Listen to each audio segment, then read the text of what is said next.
Hey, it's Dale from daledarley.com and Healing Osteoporosis Naturally. Now, in an earlier video, I talked about timelines and how that helps us to find themes for our life and our healing. And what I'm going to do today is I'm going to expand on that. So one of the things that is very important when you have got some kind of dis-ease, something like osteoporosis, is we need to find how did we get to this point? And we need to go back in time and we need to kind of review our life and take a look at the journey that we've made, and then we'll be able to find lots and lots of clues.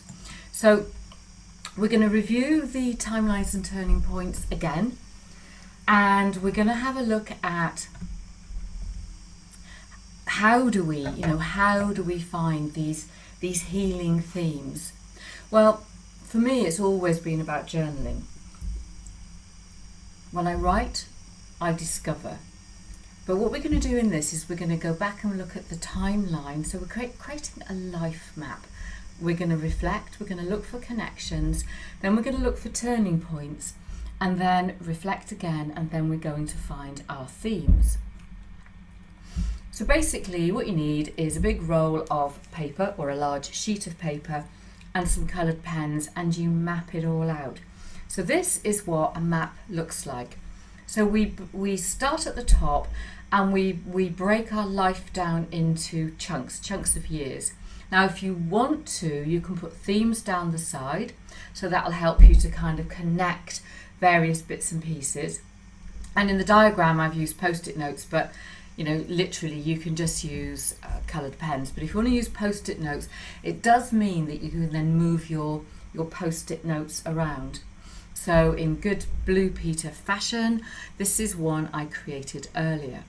And you can see it is really, really simple. You just use different coloured pens and write down anything that comes up in each of those areas of your life.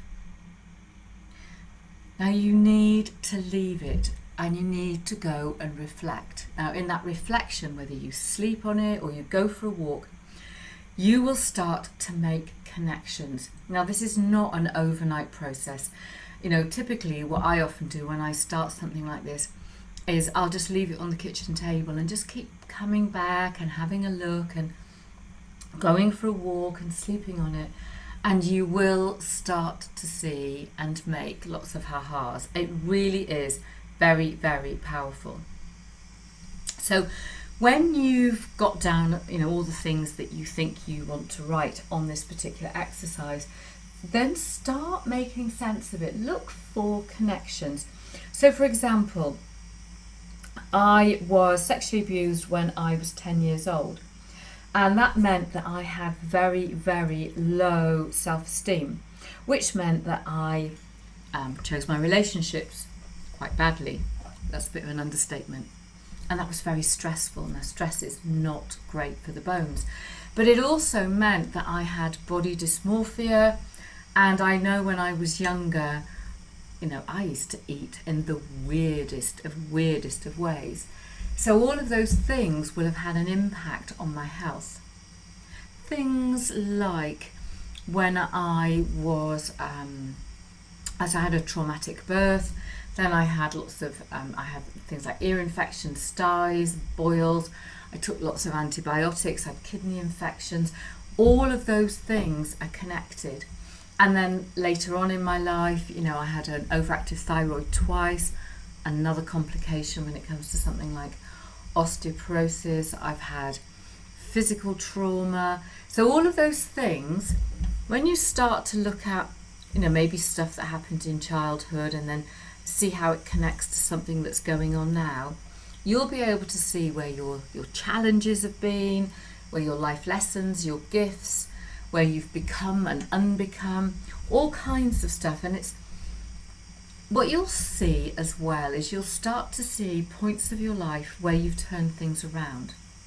So we talked about the unhelpful relationships. Well, there comes a point, one hopes, that you see those patterns, those pictures, and decide no more. Now, when it comes to turning points, I often find that what really works well for me is to grab my journal and reflect on what I've seen on my timelines, and just take every turning point and explore and obviously reflect again. So, you can ask yourself questions like, well, what was life like at this point, and why did I, or what did I do? Now, you fill in the blanks. How did you arrive at the decision to maybe change your life? What was great about this time? What was absolutely awful? And do this for about a week. I mean, you might want to take longer because, let's face it, life is longer than a week. But at the end of a week of reflecting on those kind of turning points in your life, again, you're looking for ahas, for connections, for themes. But I also want you to ask the question, if there's something that keeps coming and biting you on the bum, and things do, then what are you going to do about it? Because it's only by making that decision to change and taking action can we actually heal and grow. So when you're looking at your themes, if I look at mine, sexual abuse and then poor relationship choices. Things like journeys I've been on, like anger and frustration to inner peace, and self-hatred to self-love. And I've got a lot of themes around health, like body dysmorphia. I don't have eating issues anymore. Overactive thyroid. I had a few issues around the menopause, which was actually related to the thyroid.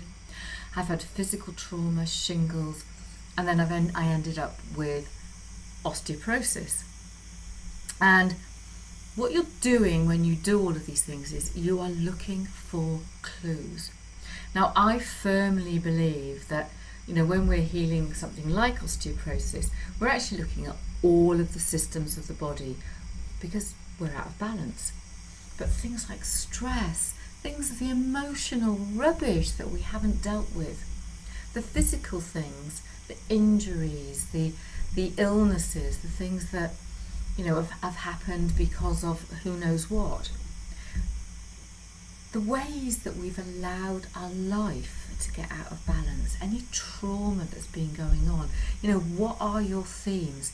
And believe you me, you will find themes.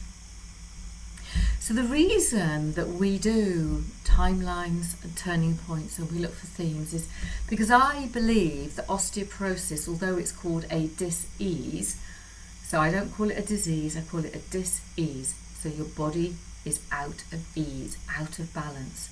It's something that comes about because of stuff that happens in all of the systems of the body. And we start by healing the foundation of who we are, the bones of who we are. But we really need to harness this desire, this wish to find the root cause.